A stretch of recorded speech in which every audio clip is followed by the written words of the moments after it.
All right, we are underway. This is Glenn Loury, Glenn Show at bloggingheads.tv, sponsored by the Watson Institute for International and Public Affairs, where I'm a professor here at Brown University.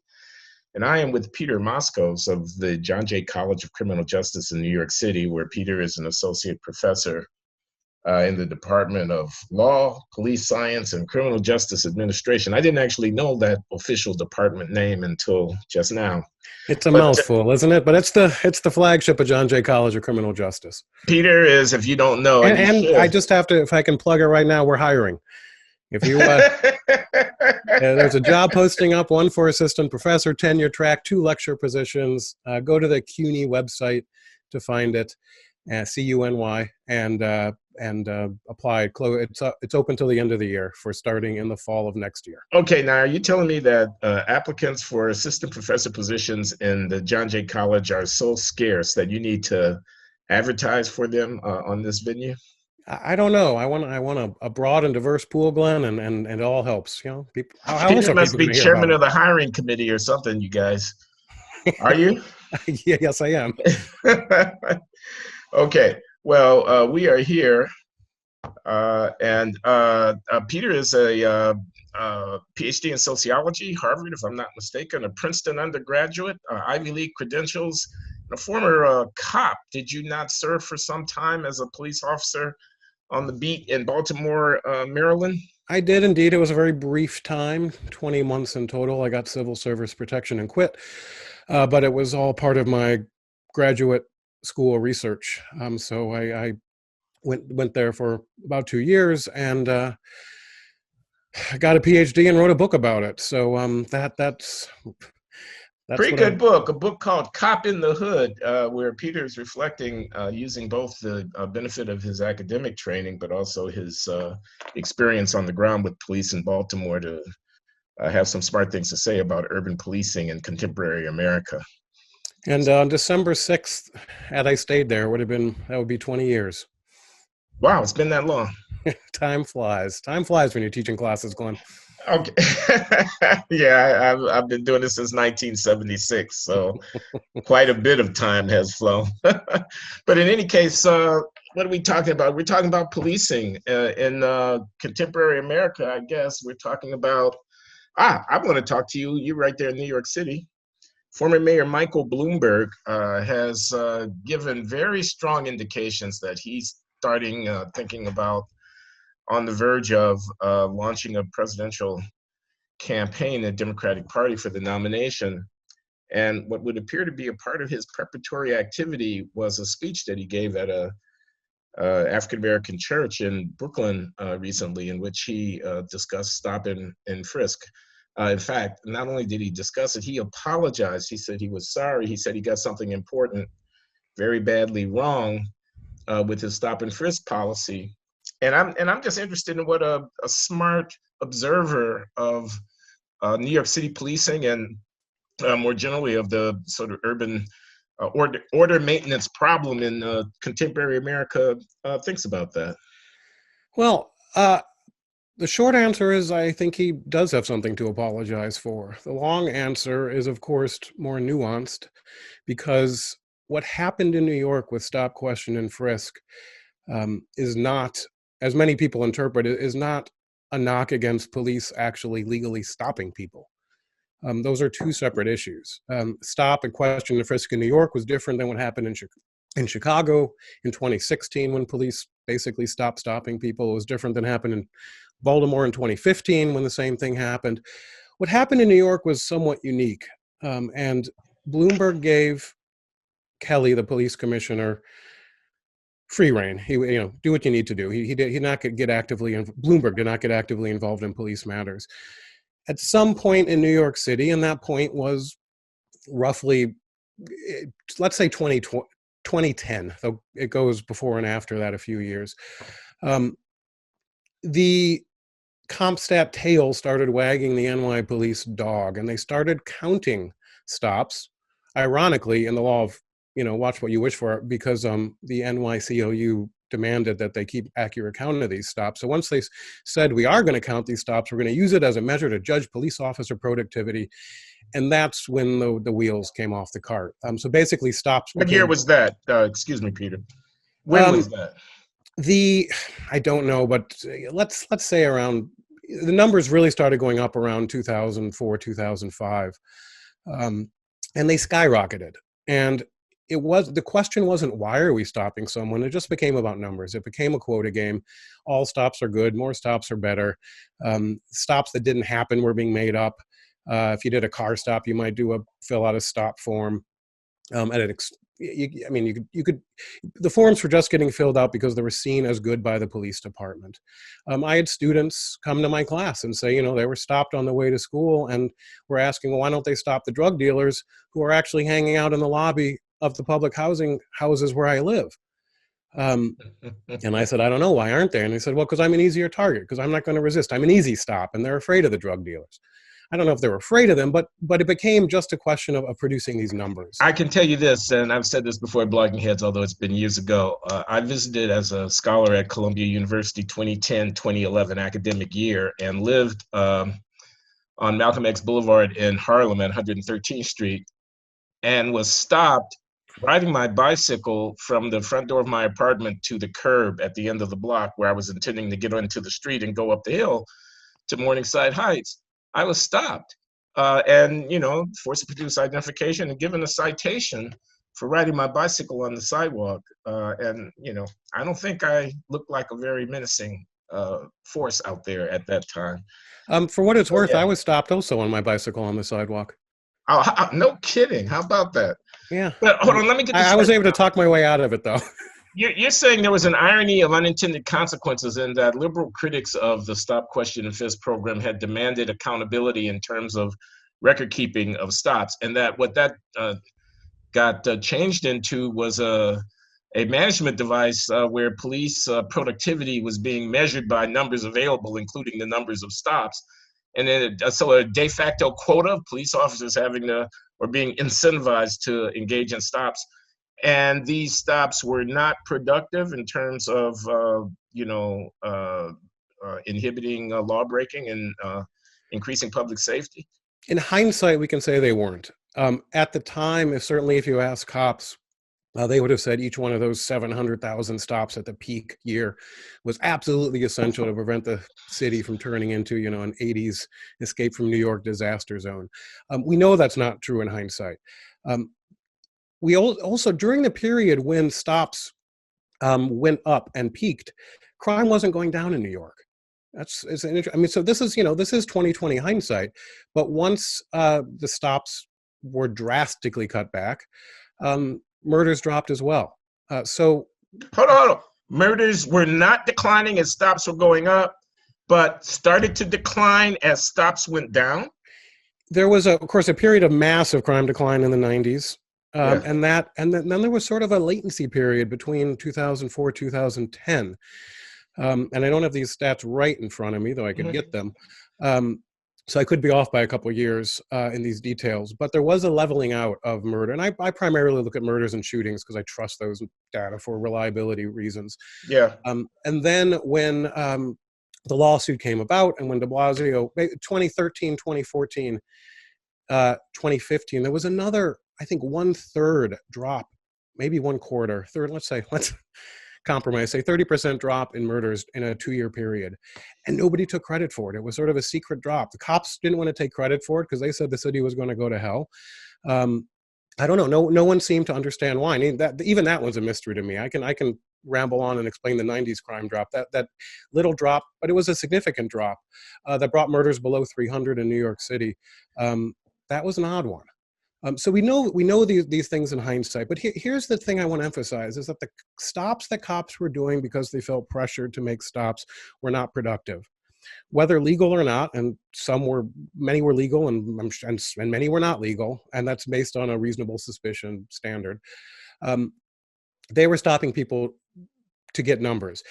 What you need and what continued to happen is cops were still stopping people they actually thought were productive stops based on reasonable suspicion. So it wasn't that all stops stopped. It was an unnecessary stop-stop. It was a quota-based stop-stop.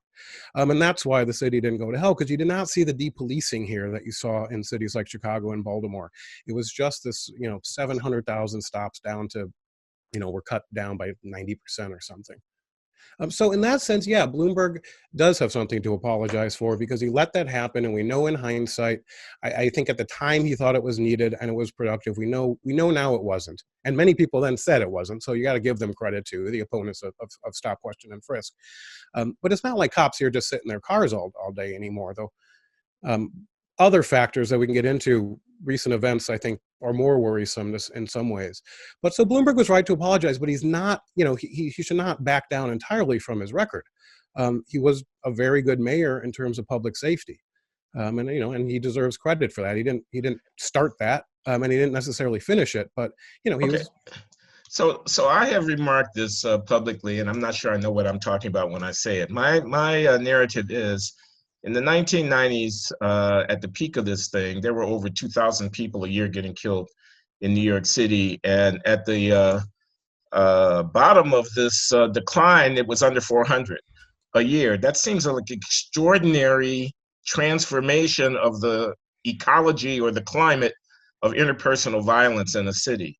Absolutely. I mean, more than could be accounted for by any single policy. But I'm wondering how, as someone who studies this for a living, you get your head around that kind of transformation. Who, if anybody, deserves credit for that? What role does policing play in the story that we're going to tell about where that transformation came from? I think a huge amount. Now, I don't know if you know this, but my next book is on this subject, so I have a vested interest, of course, in I didn't know it, but I'm glad I asked. It's still a ways off, so I'm not talking about it much. But I'm doing a Studs Terkel style oral history of the crime drop in the 90s from the police officer's perspective. So I'm asking them what happened. It's one thing to talk about Comstat or broken windows or Bill Bratton, but what does that mean? How does that fundamentally change an organization? And a couple things keep coming up. So we're talking primarily, I'm focusing on the years 93 to 96. And I'm, there's push on both sides of that. But that is when when murders dropped 50%, when everyone said it couldn't happen. That was the miracle of the New York City crime drop. And it's continued, but that was the turning point. And the answers I constantly receive in it, first of all, that Bill Bratton was a transformational leader, along with Jack Maple and Lou Anemone and Timoney. But they came into a police department and promised, we're going to bring down crime. That was such a radical proposition at the time, because basically since the Kerner Commission of the late 60s, the party line was cops don't affect crime, society affects crime. And they just said, to hell with that, we're going to get back into the policing game. Comstat was simply an accountability tool, but it was an essential one. It said, we are going to hold precinct commanders responsible for crime. Before, it was all about avoiding scandal. That was the main issue. If crime went up, crime sometimes goes up. If arrests went up in sync, you were doing fine. The focus became very much on reducing fear, reducing crime. Broken windows theory was an underlying part of it, but again, it's just a theory. The question is how it is put into practice. And that does relate to order maintenance policing. Misdemeanor arrests did go up in the early years. But it's important to point out, and this is what opponents don't get, New York has decarcerated since about the year 2000. There was a bit of a lag because of people in prison, but we have fewer people in jail, far fewer people in jail, but also drastically fewer people in prison in New York. And this goes counter to the national trends. That's why it's important to emphasize. And in large part, that's because there was less crime, but it showed that you can reduce crime without locking everybody up. A lot of more people got arrested, but you're not doing prison time for these quality of life issues. But it changed the tone of New York City. It changed the culture. Okay, you cited Comstat and accountability, and I guess that's information about deploying policing resources as well as incentivizing the policing workforce, men and women, to be more assiduous in the exercise of their duties. But I mean, what more specifically changed about policing? If it wasn't the stopping, What was it about policing that allowed for such a dramatic transformation? Some of it was caring about individual players. Okay, you've got 5 robberies last week. Have you noticed a pattern? I mean, this isn't rocket science, Keith. You might see this, well, didn't they always do this? And the answer was no. But you have a pattern, and you start to see what's going on, and you start to identify individual people responsible for robberies, for shootings, and for burglaries. And you go after those people. And if you only can get them for something small, you do it. And here was another key link, and this one I didn't know about. They all talk about increased and good collaboration with the prosecutors. Everyone got on board. And that meant that when they did arrest a major player for something small, it got the attention of everybody. But it was a strategy, it was a plan, it wasn't so haphazard. But and some of this precedes the crime drop in the late '80s. This is under Dinkins. Dinkins also hired a lot of cops. Let's not forget, this precedes Giuliani, set the table for Giuliani. Under Dinkins, the squeegee men disappeared, which for some reason people credit to Bratton and Giuliani, but it was an election issue. But they got rid of it before the new administration. And they broke up a lot of these major drug gangs, people like the Wild Cowboys and the Supreme Team, that were responsible for huge drug operations and many, many murders. And that happened with prosecutors putting people away for a long time. And that, it's hard to say what the direct impact of that is, because a lot of drug crime gets replaced quickly. But there is something about someone who was a role model to a kid, perhaps because he was driving around in a fancy car and had lots of money. Suddenly, he's upstate for 30 years. He's not so much of a role model. That probably had some impact in changing the culture. Also, so the drug dealing got pushed inside in New York. That public drug dealing is always a major nexus of violence. And partly that's policing, but also partly, perhaps even more, it's technology, because drug dealers went to beepers and then cell phones, and it's a delivery model now. I don't think anyone thinks there are fewer drugs in New York, but the transactions aren't violent anymore. So you can win the war against drug violence without winning the war on drugs. And because there's not a guy standing on the corner with 10 grand in his pocket and a pistol tucked in his belt. Yeah, and also, let's not forget making, Facebook boasts and video stuff, because you still have that in cities that have a lot of violence, like Baltimore and Chicago, and it's both a cause and an effect of this public drug trade. That's pretty much gone in New York. Other factors that aren't police related, I would put immigration into that. 1 million New Yorkers moved, 1 million foreign-born people moved into New York in the 1990s. It's about 1/3 foreign-born now.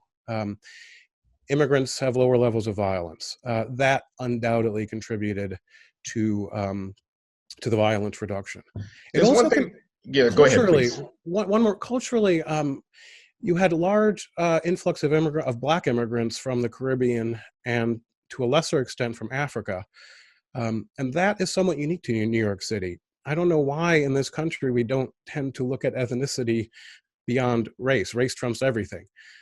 But the composition of New York City's Black population is very unique and different from other cities in America. And less violent, I take you to be saying. Yeah. I mean, then the numbers back that up. And that gets to a cultural argument. But we can't talk about that. No, we can't. So there are a lot of factors that go that contributed to this, but certainly police played a role. The crime drop was more in New York. Also, to dispel one myth, poverty in New York went up in the 90s. The number of young men in poverty went up. The number of young Black men in poverty went up in New York City. That was supposed to be the most important, the demographic trends were supposed to trump everything else. And the crime reduction happened despite an increase in what would have been potentially the most violent demographic group, which is young men 15 to 35. So you can, I'm not saying that you shouldn't reduce poverty, but at a macro level, it is not a good violence reduction plan. And in New York, it, happened despite, and the crime drop happened in spite of an increase in poverty. This is all very interesting. One of the things I'm taking away here, correct me if I'm wrong, is that stops are not in and of themselves bad. The marginal stop being unproductive when you're just playing a numbers game is bad. But the necessary stops are a critical part of effective policing. That's exactly what I said, Glenn. You were listening. I like that. Um, Well, I mean, because but there are a it's lot of important. people out there who are going to get, PO'd about stopping in and of itself. The idea that the police is having an interaction with, somebody in the community who's being profiled or suspected or whatever, and they're sort of against stops altogether. And No that's matter not what you're what, saying. no matter what policing tactic you use, if it's hotspots, if it's simply responding to calls for service, I mean, stops are an essential part of policing. And no, it's not pleasant being stopped. I'm probably the only guy who likes being stopped by cops because I see it as a professional. I don't know. I've never had to like tell them my background either, but I'm very good at talking to cops. Um, the so yeah, you can't say that's. I mean, the idea of policing without stopping and questioning people is you get 100% reactive police force. You can't do that. That said, stops. The legal standard for a stop, a reasonable suspicion, is pretty damn low. It's not a difficult standard to meet. So when cops don't meet it, I mean, they really have no excuse. Okay. But can I, so this something recently in New York. So I don't know if you've been following it. There was the arrest of the churros lady. There was a cop who got into a fight and punched a guy in a Brooklyn subway stop that led to protests. Somewhere, was it out west in Bart or DC? Somebody was arrested for eating a sandwich on the subway. In all these cases, there was a cop was knocked into a coma with a metal chair last month in Brooklyn. Was it and the assailant was killed, right? And the assailant was killed. And a city council person, the first reaction was that she expressed sympathy for the victim, which was the assailant, and not the cop who was knocked into a coma. This assailant had red flags. I mean, he was violently mentally ill. His mom tried to get him help, and there was no help for him. Was he was black? not even. Yes, he. Yes, he was. He wasn't even involved in the incident. There was a guy who was pissing on the floor of a nail salon that the cops responded to, and the cops were arresting that guy on a warrant. And the assailant came in off the sidewalk where he was selling T-shirts and attacked the cops and knocked him into a coma. In the old days, cops had to do something wrong to be criticized. Now cops are actually doing their job and getting criticized. Look, I buy churros from churros ladies in the subway all the time. I love those churros ladies. But at some point, it's against the rules. I'm sorry, I don't know what churros are. Forgive my naivete. And I'm switching incidents here. Churros are little Mexican deep fried treats. Okay. And one of the sort of known groups of vendors on the subway are little Hispanic ladies. I presume they're Mexican. I don't know. And they stand there with their little granny carts and they sell churros. Recently, it went up to, used to be 3 for $2. Now it's 4 for $3, at least at Lexington and 59th. In the subway, on the platform, but not on the train. Correct. Okay. They are noticeably passive, by the way. They're not aggressive sellers. I said if you want to get them for selling, it would really be entrapment. But they have a soft spot, I think, in many New Yorkers' heart because, first of all, they're selling sweet treats. Second of all, they're not bothering people or threatening people or anything. Yeah. And there was and one got arrested 2 weeks ago, maybe, after cops had told her repeatedly that she couldn't sell there because it's against the rules, and there were big protests against that. Why are cops? Why does it take 4 cops to arrest a churros lady? Who's she hurting? At some point, I don't know what cops are supposed to do. I will support the churros ladies, but look, it's illegal, and if the cops have given you repeated warnings, you can't do it. We're reaching a point in New York where cops are getting in trouble for enforcing legally existing rules and doing so properly. I don't know where that leads. Somebody is going to say, Peter, this is the bitter fruit of bad policing for decades. And there's been a reaction and there's been a movement. Black Lives Matter is a part of it. They're going to run down the list of the incidents from the Eric Garners to the Freddie Grays and so on. They're going to say that, and I know you've heard all of this, the public has lost confidence, or at least the public of color, the minority public, the impoverished public have lost confidence in police, and what you're seeing is a kind of backlash or expression of contempt and rage. I mean, what about this soaking with the spray guns of the water that just sprayed on police officers and whatnot that I heard William Barr, the Attorney General of the United States, in a speech a couple of months ago, outraged about the President of the United States even addressed himself to it. Isn't this merely, aren't the cops reaping what they've sown? Isn't this merely chickens coming home to roost? I don't think so. When was the glory days? When did everyone love and respect the cops? I noticed that, first of all, a lot of the protests, and I'm not at them personally, but based on pictures I see of the protests, they're disproportionately white for a city like New York. I think a lot of the opposition is coming from white progressives who are punching their progressive cards, so they sleep better at night, and they don't live in the neighborhoods that are really dangerous, so it's very easy for them to do. There's something incredibly paternalistic about telling other people how they should be policed. If the complaints come from within the communities, then let's talk.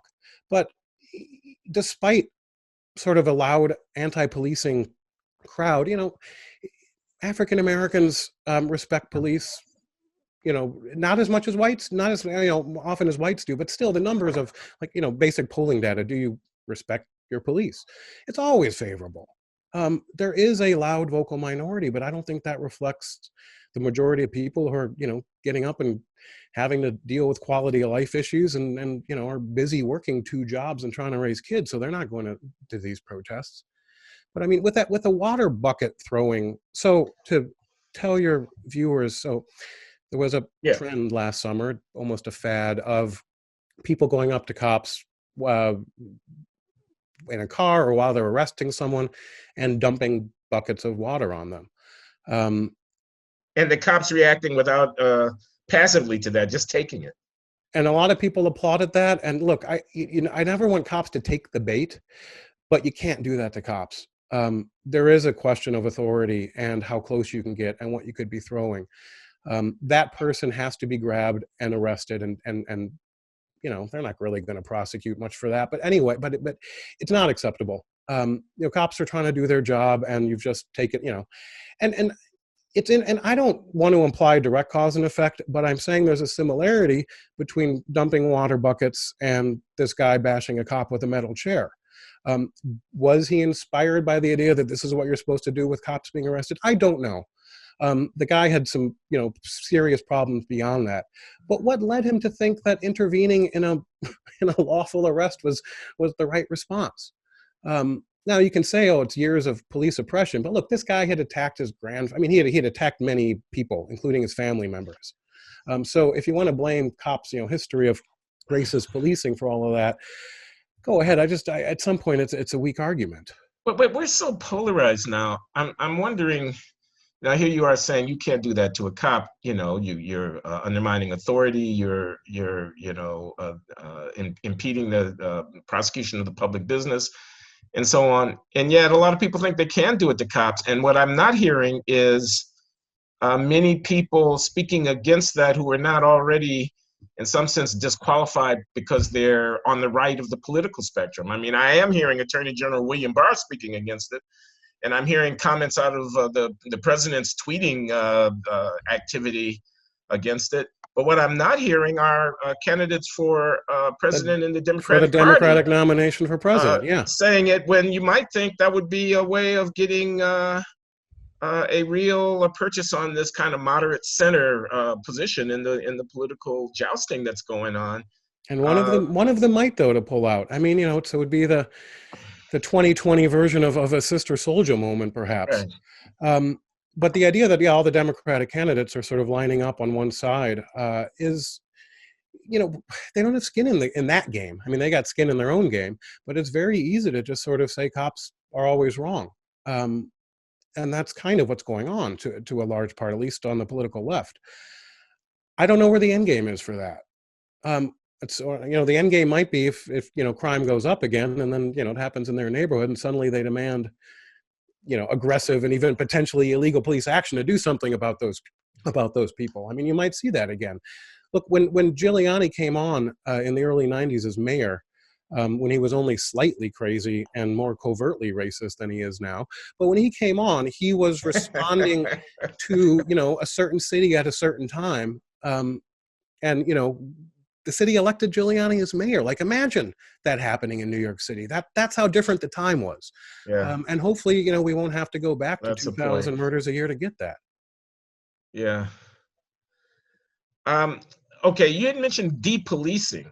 Can you say a little bit more about that? I mean, I saw a paper by Roland Fryer. It's not yet been put out for public dissemination, so I probably shouldn't say too much about it. But he's worried about the police reacting to pattern and practice investigations of local police departments by the feds in ways that actually end up leading to more crime because police don't want to be caught in the position of doing something that might lead to negative blowback for them, even though they're simply doing their jobs. And Heather McDonald has made a lot out of the so-called war on cops and withdrawal of police from more active engagement in dealing with lawbreakers, which again is leading to increases in violent crime in some cities. I'm wondering, first of all, just what are the facts about depolicing, and secondly, whether or not you think that there's some connection between depolicing and the uptick that we've seen in homicide in cities like St. Louis, Baltimore, Chicago in the last few years. Policing is local.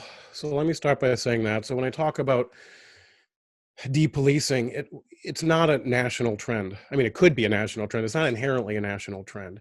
There were specific incidents in these cities that led to depolicing that you can quantify, and you can talk to people and hear about it as well.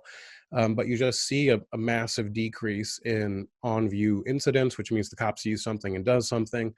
I see a decrease in stops, and I was on Twitter last night saying I don't like looking at stops as a measure of good, but they're a proxy measure often for proactive policing. If you combine it with decreased arrests, decreased, on-view drug offenses, you see many signs of cops doing less in certain cities and violence going up in those cities. And which cities?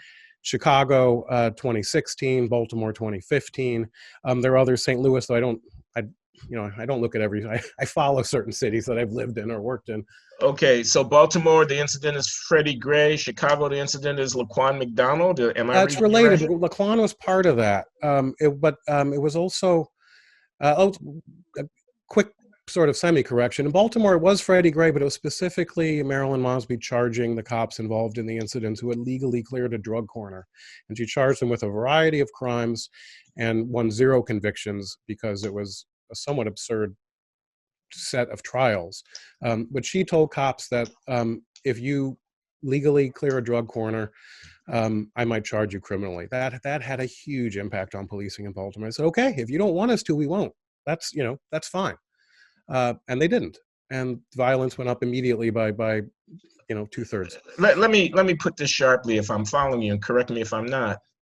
There are Black people in Baltimore who were murdered and who would otherwise have been alive because the African American district attorney decided to have a political show trial in which police officers who were doing their job, clearing a drug corner, which led to the unfortunate death of Freddie Gray, were charged in a silly way that anyone with sense could have known wasn't going to lead to convictions, just in order to placate a mob. What did I say that was wrong? I would say placate a mob is wrong. Okay. But if we take out that element, the rest of it, and I'll say this, that the driver of the van in which Freddie Gray almost died, he died soon after, there is certainly responsibility because prisoners are not allowed to die in your custody. Whether that's criminal or civil, it can be debated, and in hindsight, it wasn't criminal, and it was civil. Okay, so that's a negligence kind of thing. Yeah. Potentially. So I think, that unfortunate officer, I think, had to face some consequences, and he did. But the other ones involved, the irony, by the way, the ultimate irony is this corner was given special attention because of a request from the prosecutor's office, because it was near a church, and the church members didn't like all the drug activity on a Sunday morning, which is why the cops were there on a Sunday morning. Freddie ran, wow. Cops legally chased, cops legally stopped, cops legally arrested him on a very minor charge, by the way. But, he was arrested partly, right? He was arrested because he ran and was caught. But it was legal. The arrest was petty, but it was legal. So yeah, the trials were a joke. The cops almost won a countersuit, which was tough because prosecutors are granted absolute immunity, but it went surprisingly far in the court system before absolute immunity won out against malicious prosecution. Okay. But Chicago, or do you got more on Baltimore? Yeah. Chicago, it was a combination of Laquan and McDonald. There was a cover-up, let's not forget, a cover-up that went right to the mayor. Yeah. And then, independent of that, the ACLU changed the form for stop, question, and frisk that Chicago cops had to do. For a while, it was a very long form. It's since been shortened. But cops told me, and whether it's, I think it is partly true, but whether it's true or not is in a way secondary to whether cops believe it to be true, that these forms are then going to the ACLU, who could potentially sue cops for false arrest.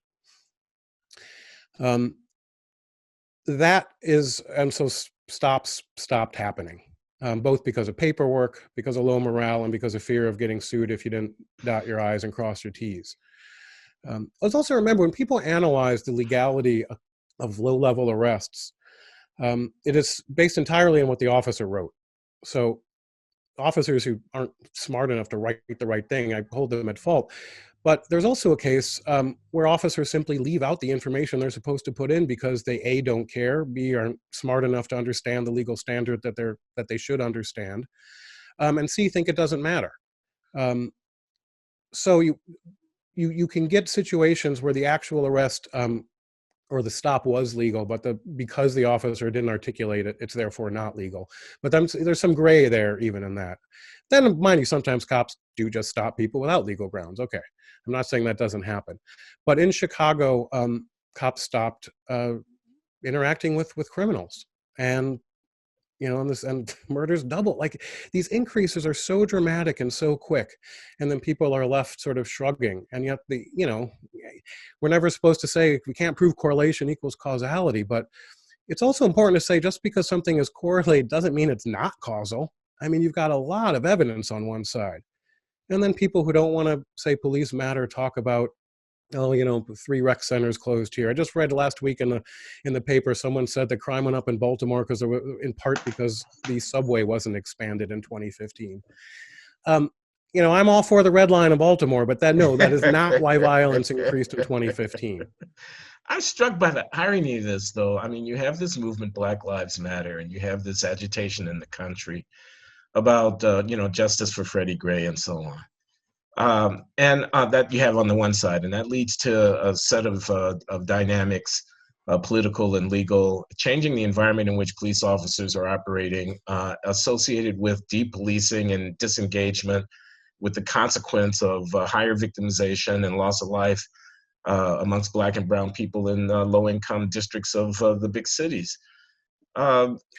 Who's putting their finger on this? Who's talking about this besides you and Heather McDonald? Not that you guys are equivalent or whatever, but I hear similar sounds coming out of her.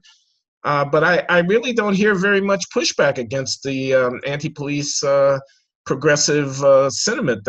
In fact, I'm seeing DAs get elected in cities around the country campaigning almost explicitly on we're going to get rid of cash bail.